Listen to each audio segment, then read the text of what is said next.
So a major drug bust in New York. Federal agents raiding a home in Westchester County last week and seizing 5 kilograms of fentanyl and 6 kilograms of heroin. 5 people have been arrested. Officials say the drugs were stashed inside furniture, and there was enough fentanyl to kill 2 million Americans. Derek Maltz is a former special agent in charge at the Drug Enforcement Administration and joins us now. All right, Derek, tell me your thoughts when you saw this. I mean, this is a pretty quiet neighborhood, and here you have fentanyl right in the middle of it.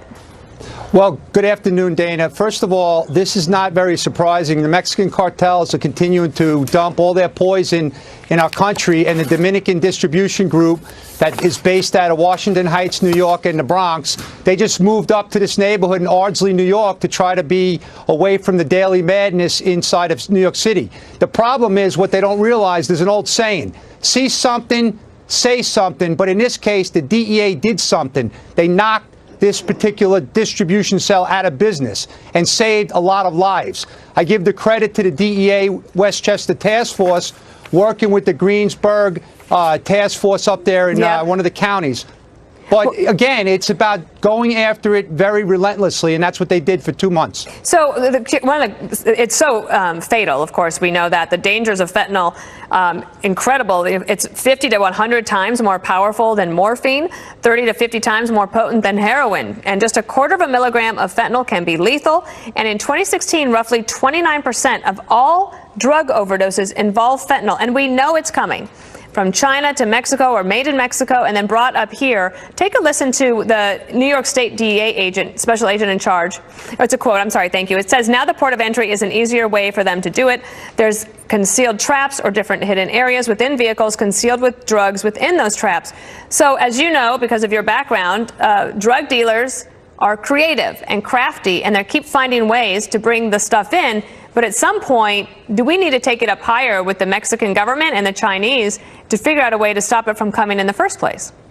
Dana, of course you do. First of all, we give the Mexican government a tremendous amount of money. We know from the El Chapo trial the level of corruption in Mexico. This has to be dealt with way more aggressively. In regards to China, of course, the poison is made in labs in China. It's being dumped into our country, not only directly into Mexico, but through the mail, through the FedEx, UPS, DHL, any type of mail service it's being sent to our country via the internet directly from China. The other thing you got to keep in mind, Dana, is our laws are so antiquated on our technology in our country, and the way law enforcement is at such a disadvantage.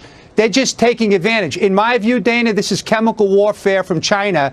They love to see America, in dysfunction right now with our border crisis. So it's really, really disturbing. And the other thing, just keep in mind, last year, CBP reported like they were involved in seizing about 2,400 pounds of fentanyl. That can actually kill over 500 million people. That's like more than the entire U.S. population. So until we get more aggressive, until we start taking this seriously, we're just going to continue to see mass amounts in our country. And unfortunately, people are dying and families are being destroyed. I know that you said that 2 Republican congressmen, Chip Roy and Mark Green, circulated a letter last week to call on the Secretary of State to start saying that Mexican cartels are terrorists based on all this activity. So we'll follow up with that. And Derek Maltz, we appreciate you coming on the show today. Thank you. Thank you so much, Dana.